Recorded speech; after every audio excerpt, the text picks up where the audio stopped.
세계 어느 나라에서나 일부의 독재 국가를 제외하고는 정치인들은 어느 때든지 비난과 조롱의 먹잇감이 되곤 하는 일들이 허다하다고 합니다. 미국에서는 대통령을 쪽하고 조롱하는 일들도 예사롭게 하고 있습니다. 그래서인지 포드가 대통령이 됐을 때 그때 한 민주당 의원은 공식석상에서 이런 말을 했습니다. 나는 어릴 때 대통령은 아무나 될 수 있다는 얘기를 자주 들었다. 그런데 이제 그것이 사실이라는 것을 깨달았다 하고 이렇게 대통령을 조롱했다고 합니다.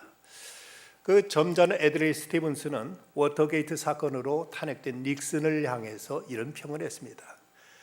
닉슨은 통나무를 살아있는 나무를 자르고 그 그루터기에 올라서서 능청맞게도 자연 보호에 대해서 연설할 수 있는 사람이다 하고 이렇게 꼬집었다는 것입니다. 어떤 이는 클린턴 대통령에 대해서도 사람들로부터 거짓말쟁이란 말 들어서 기분 나쁘지 않을 사람이 없을 텐데 클린턴으로부터 그 말을 들었을 때는 참 신기하다는 생각이 들었다고도 이렇게 조크하기도 했습니다. 정치인들은 이렇게 사람들의 비난의 표적이 되기도 합니다만은 그러나 그것도 모든 정치 지도자들이 다 거짓되고 다 불성실한 것만은 아닙니다. 에이브럼 링컨이 19살 때 그는 어느 상점에서 점원으로 일하고 있었습니다. 오늘 하루 일을 다 마치고 나서 이제 결산을 하는데 근데 계산이 맞지는 않습니다. 왜 이럴까 하고 계산하고 또 계산했더니 어떤 부인한테 3센트를 덜 지불한 것이 발견되었습니다. 그는 그 밤에 그 3센트를 가지고 찾고 헤매고 끝에 그 부인 집에 도착해 가지고 문을 두드리고 부인이 나오자 그 돈을 건네주게 됩니다. 제가 잘못 계산해서 3센트를 더 받았습니다. 죄송합니다 하고 정중하게 사과까지 했습니다. 그저 그 부인은 이것은 100만 건보다 더 귀한 3센트군요. 당신의 그 고귀한 마음은 틀림없이 인정받게 될 것입니다 라고 이렇게 말했습니다. 링컨의 이 모습에 대해 주변 사람들이 칭찬하자 링컨은 전혀 기뻐하지 않으면서 저는 왜 제가 칭찬받아야 되는지를 도무지 이해하지 못하겠습니다 라고 이렇게 말했다고 합니다. 한 청년이 대학교를 졸업하고 어느 박물관에 임시직으로 일하게 됐습니다. 그런데 제일 먼저 출근해서 박물관 바닥까지 깨끗하게 걸레질 하며 닦는 겁니다. 그 모습을 보고 누가 옆에 물었습니다. 아니 대학까지 나온 사람이 바닥 청소하는 거 부끄럽지 않은가? 그때 이 사람 대답하는 말이 이곳은 그냥 바닥이 아니라 박물관이잖아요. 그리고는 열심히 그것을 닦고 자기 맡은 일을 성실하게 합니다. 이 사람은 드디어 그곳에 정식 직원으로 채용되었고 그러자 그는 일찍부터 자기가 관심 가졌던 알래스카 등을 찾아다니며 고류 등 그 포유류에 대한 연구를 이제 계속하고 몰입합니다. 얼마 후 그는 세계적인 이런 고고학자가 되었고 나중에는 미국의 그 유명한 뉴욕의 자연사 박물관 관장의 자리에 오르게 되었습니다. 이 사람의 이름이 체프먼 앤드루스 박사입니다. 남보다 특출난 사람들에게 뭔가 공통점이 있다면 그 사람은 자기 맡은 일에 성실하다는 이 특징을 가지고 있습니다. 한 목사님의 한 아가씨가 찾아와서 말합니다. 목사님, 저를 좋아하는 남자친구들이 몇이는데 누굴 사귀어야 좋겠습니까? 그때 목사님이 조크로 대답하기를 어디 있을 건데? 잠시 갈 거야? 아니면 평생 갈 거야? 그때 그 아가씨가 진지하게 말합니다. 사실 혼인할 사람을 정하려고요. 한 친구는 우등생이고 한 친구는 모범생이고 한 친구는 잘생겼는데 지방까지 좋습니다. 목사님이 그 자매에게 이렇게 어드바이스를 했다고 합니다. 다 좋은데 무엇보다 한 가지를 중요하게 생각했으면 좋겠다. 무엇보다 예측 가능하고 지속 가능한 면을 누가 얼마나 지니고 있는가를 깊이 판단하도록 해라. 혼인, 결혼이라는 것은 우리 미래를 투자하는 것인데 오늘 지금은 좀 부족하더라도 그 사람의 태도, 그 사람의 자세를 볼 때 앞으로 예측이 가능한 이런 성실한 사람을 선택하라고 이렇게 권면해 주었다고 합니다. 오늘 말씀 보면 어떤 주인이 먼 곳을 떠나면서 그 데리고 일하던 종들을 불러서 한 종한테는 5달란트, 다른 종한테는 2달란트, 또 다른 종한테는 1달란트를 맡기고 길을 떠났습니다. 종들은 그걸 아주 열심히 가서 일을 했습니다. 오랜 후에 주인이 돌아와서 결산을 하는데 5달란트 맡았던 종은 이것을 남겨서 5달란트 또 더 가져와서 주인이 보소서 제가 5달란트 더 남겼습니다. 2달란트 남긴 자도 와서 주인에게 이렇게 2달란트 더 남겼습니다 하고 보고합니다. 그런데 1달란트 맡았던 자는 이걸 땅에 묻어뒀다가 주인이 보소서 내가 이걸 가져왔습니다 하고 1달란트를 내밉니다. 그저 주인은 5달란트 2달란트 맡았던 자에게 하는 말, 잘하이도다 착하고 충성된 종아, 내가 작은 일에 충성했으면 내가 더 큰 것을 내게 맡기리니 내가 내 주인의 즐거움에 참여할지다 하고 둘 똑같이 이렇게 칭찬을 합니다. 그런데 1달란트 맡았던 자에게는 악하고 게으른 종아, 나는 심지 않은 데 거두고 해치지 않은 데 모으는 줄로 내가 알았느냐. 그러면 내가 마땅히 내 돈을 취리하는 자들에게나 맡겼다가 내가 돌아와서 내 원금과 이자를 받게 하였을 것이 아니냐 하고 이렇게 호되게 책망하고 그를 바깥 어두운 곳에 쫓아내버렸다 하고 이렇게 성경은 말씀하고 있습니다. 오늘 이 말씀을 대하면서 우리 몇 가지 점에서 어떤 문제점, 의문점을 갖게 됩니다. 첫 번째는 왜 골고루 똑같이 5달란트면 5달란트, 2달란트, 2달란트, 1달란트 하나씩 똑같이 나눠주지 않고 차별해서 주었느냐 하는 것입니다. 여기에 대해서 이제 1달란트 맡았던 자는 이것이 기분 나빠서 자기는 땅에 묻었다가 이것을 나중에 일하지 않고 나중에 그대로 가져온 것이 아닌가 하는 이런 어떤 문제를 제기할 수 있을 것입니다. 그런데 여기서 우리가 분명히 정리해야 될 것은 이들의 관계는 주인과 종의 관계는 사실입니다. 그 주인은 자기 것 가지고 종들에게 알아서 마음대로 나눌 수 있는 충분한 어떤 권리가 있고 그럴 만한 이제 자격이 있습니다. 그런데 주인이 그저 종들 눈치 봐가지고 하나한테 얼마 줬으니까 똑같이 줘야지. 꼭 이렇게 매일 일은 아니라는 것입니다. 이런 점에 있어서 우리는 하나님 앞에서 어느 때든 잊지 말아야 될 것은 우리는 하나님의 종들이고 하나님의 일꾼들이다. 하나님께 우리를 세우신 그 자리에서 우리가 하나님 앞에 있는 자리에 충성을 다할 것이지 나는 이걸 원치 않고 나는 이걸 싫고 이렇게 내 사사로이 내가 선택할 수 있는 것은 아니란 사실을 알아야 됩니다. D.F. 포사이드라는 사람은 이런 말을 했습니다. 모든 사람이 가장 먼저 해야 할 일은 자유를 찾는 것이 아니다. 자신의 주인을 먼저 찾는 것이라고 말했습니다. 우리에게 주인이 과연 누구인지 이것을 분명히 할 때 우리 인생의 혼동을 일으키지 않고 분명하게 선명하게 살아갈 수 있을 것입니다. 또 하나, 주인이 종들에게 각기 재능에 따라 달란트를 맡겼다는 사실입니다. 15절 말씀, 각각 그 재능대로 한 사람에게는 금 5달란트, 한 사람은 2달란트, 한 사람에게는 1달란트를 주고 떠났다 하고 성경은 이렇게 기록하고 있습니다.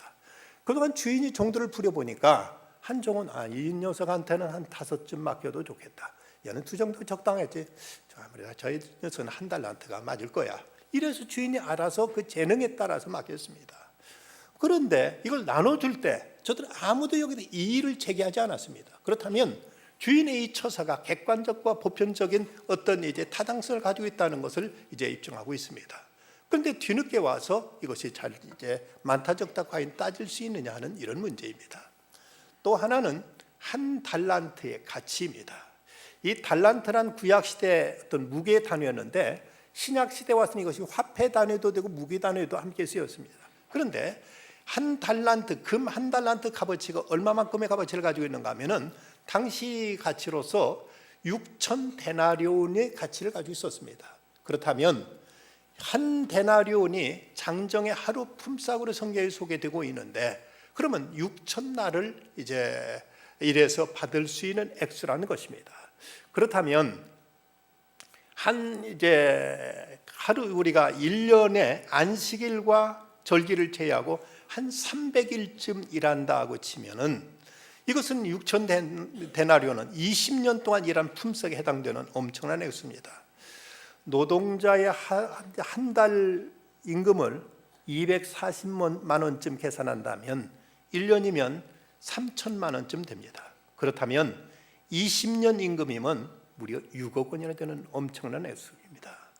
다른 사람에 비해서는 설사 적을지라도 한 사람한테 6억 원 가량을 드는 이런 엄청난 돈을 맡겼다면 이거 가지고 무슨 일을 지금 이 시대에도 얼마든지 일해 볼 수 있는 이런 엄청난 액수인데 그것을 전혀 일할 생각 안 하고 땅에 묻어뒀다. 이것이 주인은 그것을 악하게 본 것입니다. 그는 나름대로는 왜 똑같이 주지 않았느냐고 이렇게 원망했을지 모릅니다만은 레비스라는 학자는 이런 말을 합니다. 악마가 인간을 파괴하기 위해서 사용하는 가장 강력한 무기는 비교의식이다. 그는 주인 앞에 직선적으로 섰어야만 했습니다. 주인 나에게 이만큼 줬다면 주인 앞에서 그는 최선을 다하면 그뿐이었습니다. 그런데 그는 이제 주인과의 관계를 생각한 것이 아니라 그는 주변과의 관계를 생각하면서 자기 할 도리를 하지 않은 것입니다. 또 하나 우리가 제기될 수 있는 문제는 땅에 묻어뒀다 가져온 자에 대한 책망이 과연 타당한가 하는 점입니다. 오늘 26절 27절 말씀, 악하고 게으른 종아 나는 심지 않는데 거두지 않는 해치는 줄로 내가 알았느냐. 여기서 악하고 게으른 종이라고 말씀하고 있는데 여기서 게으르다는 말은 우리가 쉽게 이해를 합니다. 땅에 묻어두고 일을 하지 않았으니까 게으르다는 말은 이것은 이해할 만한데 악한 종이라고 말할 수 있을까? 좀 사람들 원금까지도 떼먹는 사람들이 얼마나 많은데 그래도 이 사람은 자기 한 달란트 받았던 것을 그대로 주인에게 갖다 바쳤으니 악하다는 말은 지나친 표현이 아닌가 하는 이런 생각을 갖게 될 수 있습니다. 그런데 여기서 우리가 생각해야 될 것은 적어도 이 사람에게 주인은 그래도 믿고 일을 맡겨주셨다는 데는 감사가 없다는 사실입니다. 여러분 세상에 제일 힘든 일이 뭐라고 생각하십니까? 할 일 없이 빈둥빈둥 노는 것처럼 이것처럼 사람을 무력하게 만들고 이것처럼 사람을 참으로 고달프게 만드는 것도 없습니다. 일이라는 것은 직장다니며 돈벌이 하는 것만 의미하지는 않습니다. 무형유형의 여러 가지 있습니다. 어떤 경우는 가정에 아버지가 딱 계신다는 그 한 가지만도 가정의 질서가 잡히고 자녀들이 반듯하게 자라는 이런 모습을 볼 때 어쨌든 자기 역할이 있고 자기의 본분이 있는데 이 종은 자기 할 도리를 하지 않았습니다. 성경은 말씀하기를 사람이 선을 행할 줄 알고도 행치 아니하면 그것이 죄라고 이제 야고보서는 말씀하고 있습니다. 하나님께 주신 달란트 땅에 묻어버리고 일을 할 수 있는데 하지 않는다면 이것이 하나님 앞에 죄가 된다는 사실을 우리는 잊지 말아야 됩니다. 그런가 하면 이 종은 말만 많았지 행동이 없었습니다. 이 돈을 가지고 장사를 하다가 잃어버릴 걸 염려했는지 모르지만 열심히 장사하다가 홀랑 날려버리고 그리고 주인 앞에 와서 주인님 제가 이렇게 변변치 못합니다. 제 딴에 한다고 해봤지만 그러나 제가 그만 이제 이 돈 본전가게 싹 날려버리고 말았습니다. 어쩌면 좋습니까? 하고 말했다면 참 그놈 그래 그래도 내가 이것은 실패를 통해 뭔가 경험을 얻었을 것이고 뭔가 지혜를 배웠을 것이다. 그래 이것 맡겨주니까 또 한번 또 가서 일해봐라 하고 트라이 어게인 한번 다시 할 수 있는 기회를 주었을 싶습니다. 그런데 이 종은 구시렁구시렁 말만 많았지 아무런 액션, 행동이 없었다는 사실입니다. 그러면서 이 종은 그 모든 책임을 주인에게 떠넘기고 있습니다. 보면 24절 25절 말씀 주인이여 당신은 굳은 사람이라 심지 않은 데 거두고 해치지 않은 데 모으는 줄을 내가 알았으므로 두려워하여 나가서 당신의 달란트를 땅에 감추어뒀나이다. 보소서 당신의 것을 가지셨나이다. 자기가 일하지 않은 책임을 모두 다 주인에게 떠넘기면서 주인은 굳은 사람이라고 말합니다. 인색한 수전노라는 이런 의미입니다. 어쩌면 이 말은 만약 내가 열심히 일해서 돈 좀 남겨다 치더라도 내 돈 됩니까? 당신이 다 도로 가져버리고 말 텐데 이거 잘못하면 괜히 그 책임만 내가 떠맡을 것 내가 왜 그 일을 합니까? 하는 이런 심보를 가지고 그는 아무 일도 하지 않았던 것으로 보입니다. 또 하나 우리가 제기할 수 있는 문제, 왜 있는 자에게 더 주고 없는 자는 있는 것마저 빼앗느냐, 이것이 과연 공정하냐 하는 문제입니다. 보면 28절 29절 말씀 그에게서 그 한 달란트를 빼앗아 10달란트 가진 자에게 주라. 무릇 있는 자는 받아 풍족하게 되고 없는 자는 그 있는 것까지도 빼앗기게 되리라고 말씀하고 있습니다. 세상에 이런 불공평이 어디 있는가? 뭔가 좀 서로 공장에서 똑같이 나눠줘야 이것이 공정할 텐데 왜 있는 자한테 더 주고 없는 이 있는 것만 빼앗아서 이제 있는 자한테 주란 말인가? 이거에 대해서 우리가 썩 이해가 되지 않습니다. 그러나 여기서 우리는 이제 생각할 것은 주인이 이 문제에 있어 모든 주도권을 가지고 종들의 모든 입장을 생각하면서 주인의 의지대로 이 모든 걸 판단했다는 것입니다. 여기에 하나님의 섭리가 있고 하나님의 정의가 있고 하나님의 공평이 있음을 우리는 알아야 되고, 우리는 하나님이 하시는 일에 대해서 종된 입장에서 우리는 겸손히 받아들이는 이 자세가 필요합니다. 이것을 우리가 인정할 때 우리는 여기에 진정한 충성도, 헌신도 나올 수가 있습니다. 먼저 우리가 인정해야 될 것은 판단하는 이는 주인이지 종이 아니라는 사실입니다. 학생이 스스로 자기 성적을 자기가 매길 수 있는 것이 아닙니다. 선생님이 가르쳤고 선생님 평가하면 그것이 객관적인 평가지, 자기 딴에 나는 공부 잘하니까 나는 어느 대학 들어갈 수 있고 어느 대학에 가야 된다고 그걸 자기가 실력으로 입증하지 못한다면 이것은 자기 혼자의 착각이요 주제넘은 건방진 생각에 지나지 않은 것입니다. 어떻게 자기 스스로를 판단하고 평가하느냐 하는 것이 이제 중요한데, 주인이 평가하고 있다는 사실입니다. 또 하나는 주인은 종들의 충성된 자세를 보려 했지 양을 따지려고 한 것은 아니었다는 사실입니다. 자, 우리가 여기서 21절과 23절 말씀 보면 5달란트를 더 남겨온 자, 그리고 2달란트를 남겨온 자에게 똑같이 칭찬하고 똑같이 그들에게 상을 줍니다. 착하고 충성된 종아, 내가 작은 일에 충성했으면 내가 더 큰 것을 맡기느니 내가 내 주인의 즐거움에 참여할지어다 하면서 5달란트 더 남겨왔다고 더 많이 칭찬하고 2달란트 남겨왔다고 더 덜 칭찬한 것이 아니라 5개 가지고 5개를 남겼던 것이나 2개를 가지고 2개를 남긴 것 똑같이 같은 비중으로 칭찬하는 걸 볼 때 주인이 기대한 것은 양이 아니라 저들의 자세요, 저들이 충성하는 그 태도와 그 질을 보고자 했던 것입니다. 얼마를 남겼느냐 하는 것이 아니라 어떤 자세로 일했느냐 하는 것을 보고자 했습니다. 이런 충성에 대해 성경은 적은 일에 충성했음에 내가 많은 것을 내게 맡기리라고 말씀하고 있습니다. 작은 제자라도 작은 만큼 거기서 열심히 하면 그 자체로서 그대로 다 인정받는다는 사실을 우리는 잊지 말아야 될 것입니다. 여기서 우리가 분명히 알아야 될 것은 종이 주인의 신임과 기대를 저버리고 배신하게 되면 여기는 이제 엄중한 심판이 따르게 된다는 사실입니다. 이 사람은 자기 가진 것 모두 다 빼앗기게 되고 그는 이제 바깥 어두운 곳에 나가 슬피 울며 이를 갈게 되는 이런 처지가 되고 맙니다.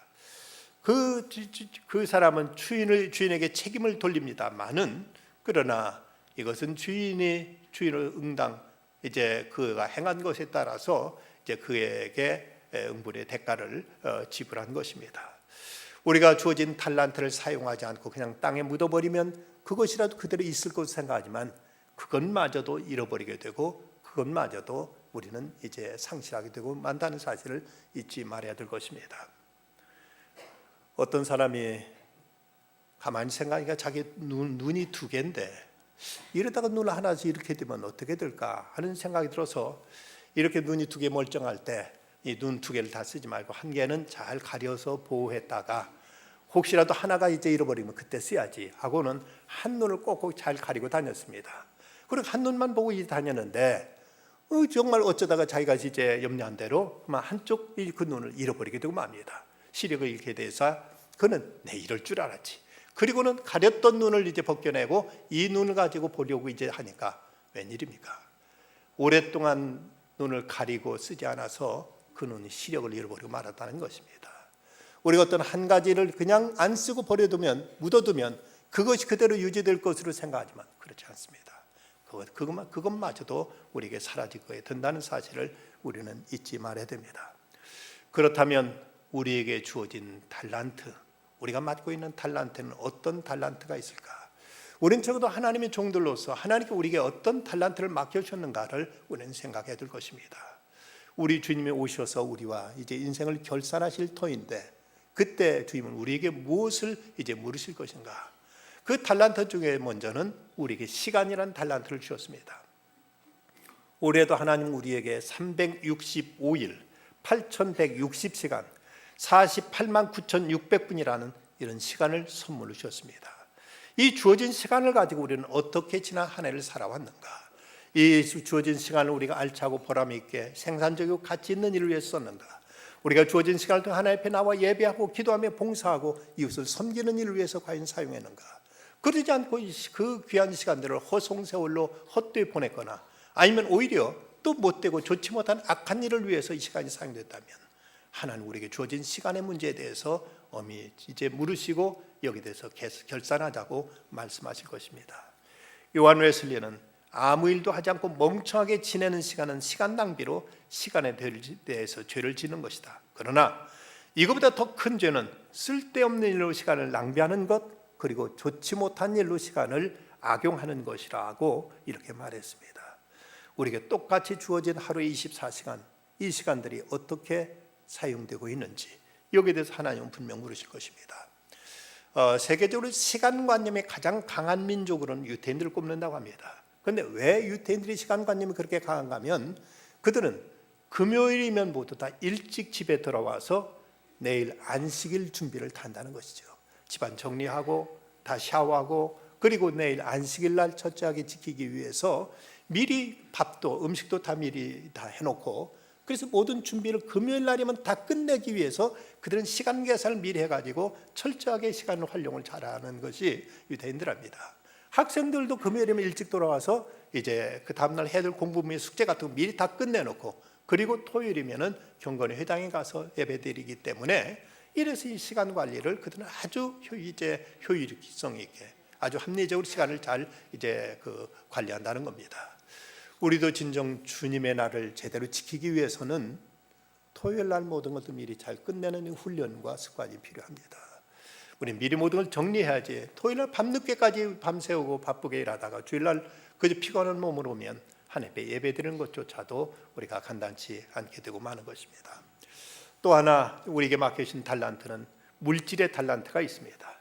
달란트가 당시 화폐 단위였듯이 하나님 우리에게 물질을 맡겨주시고 이것을 하나님의 뜻 가운데 잘 선용하기를 바라십니다.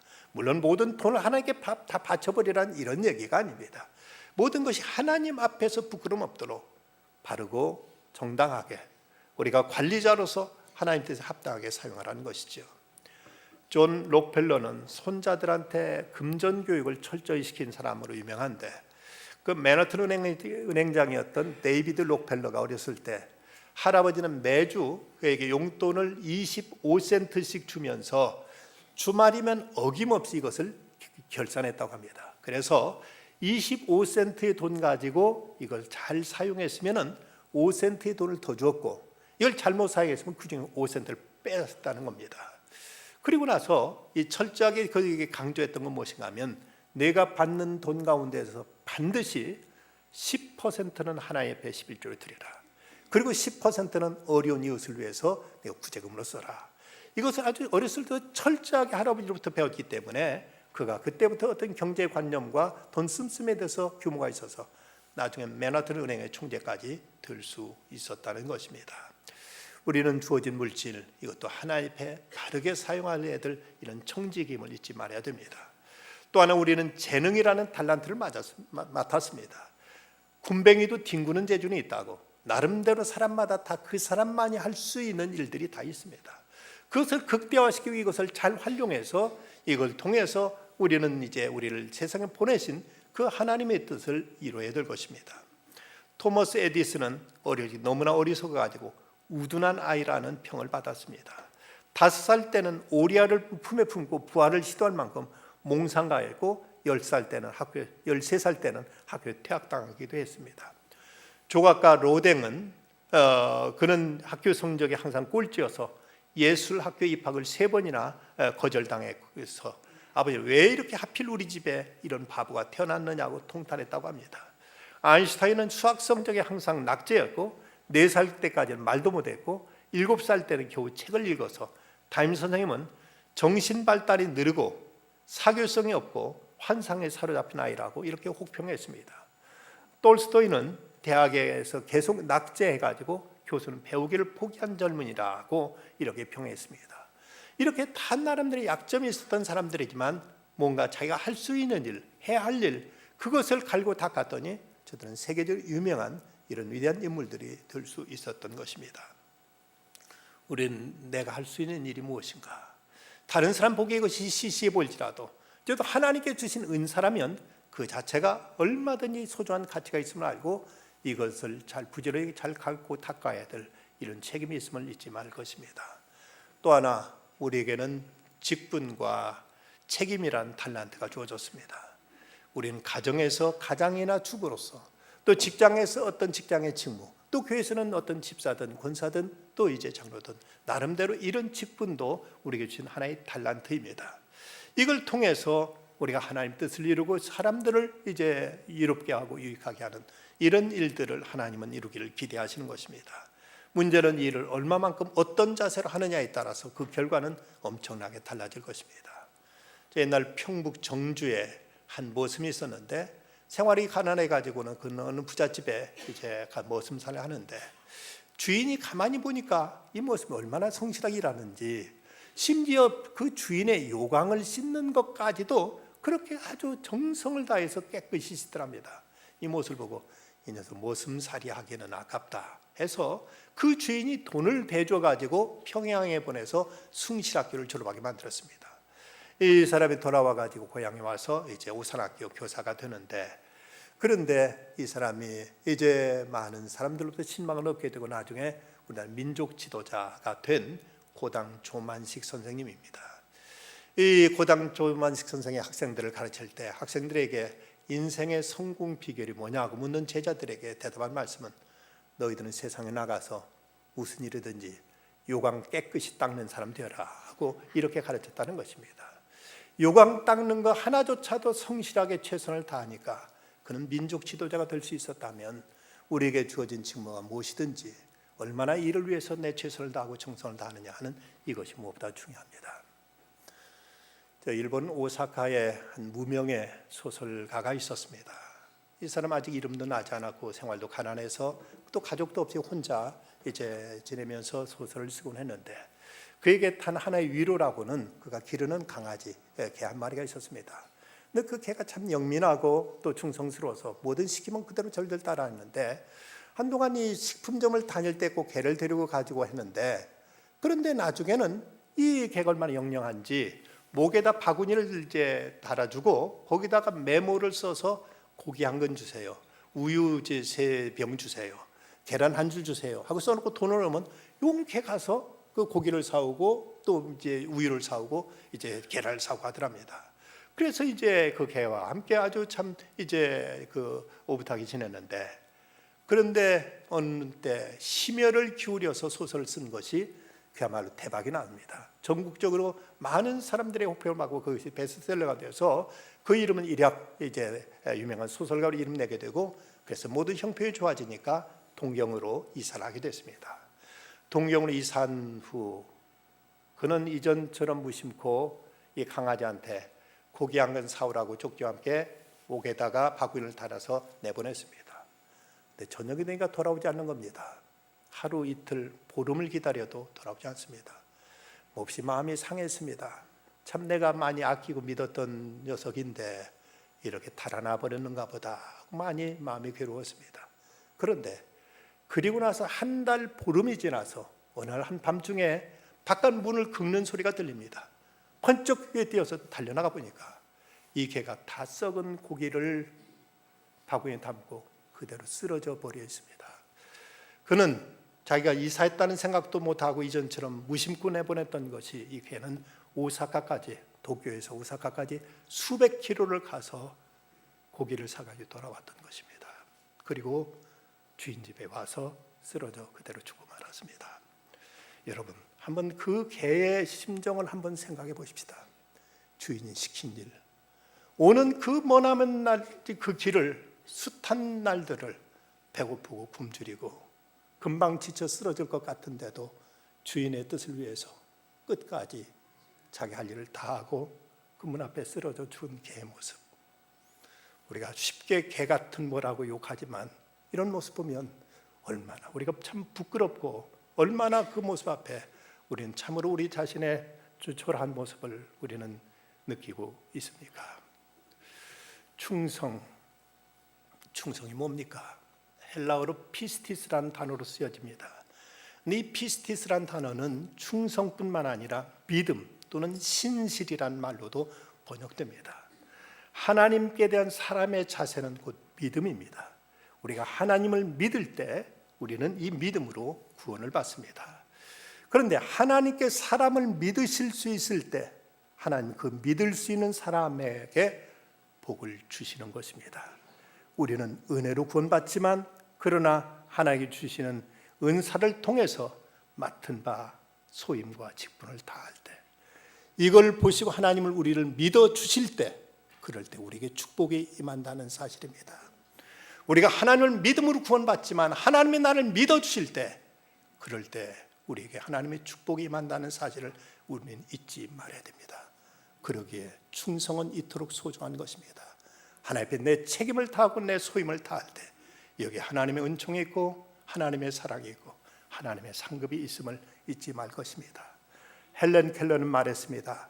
진정한 행복은 자기 만족으로부터 얻어지는 것이 아니다. 가치 있는 목적을 향한 성실을 통해 얻어진다.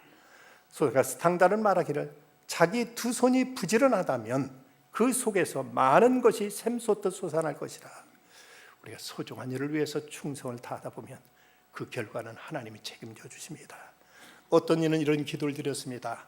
내게 하나님의 사람을 주소서, 한 사람을, 그 믿음이 그 마음을 지배하는 한 사람을 주소서. 그러면 무너진 당신의 성소를 재건하고 그 앞에 민족들로 무릎을 꿇게 하겠나이다. 오늘 구약의 말씀, 내 눈이 이 땅에 충성된 자를 살펴 나와 함께 살게 하리라. 완전한 길에 행하는 자가 나를 따르리라. 살아있도다. 착하고 충성된 종아, 내가 작은 일에 충성하였음에 내가 더 큰 것을 내게 맡기리니 내가 내 주인의 즐거움에 참여할지어다. 이 칭찬, 이 인정, 이 상급 받도록 맡은 바에 충성을 다해야 되겠습니다. 기도하십시다. 거룩하신 아버지 하나님, 우리 주님 오실 날이 심히 가까운 이때, 아니면 저희들이 주의 부르심 가운데 천국의 그 심판대 앞에 서게 될 날 불은 다가오고 있습니다. 그날 저희들의 인생이 어떻게 평가되어야 될지요. 2달란트와 5달란트 맡았던 자들 자기 최선 다해서 이제 2달란트를 더, 4달란트를 5달란트를 더 남겨왔을 때 주인은 착하고 충성된 종으로 칭찬했습니다. 그런데 1달란트 맡았던 자 그대로 땅에 묻어버렸을 때 주인은 악하고 게으른 종이라고 책망하며 그를 바깥 어두운 데 쫓아내 버리셨습니다. 주님, 저희들이 어떤 모습이 되어야 되겠습니까? 맡은 바에 충성 다하여 주께로부터 잘했다 칭찬받는 사람들 다 되게 하시옵소서. 예수님의 이름으로 기도드리옵나이다.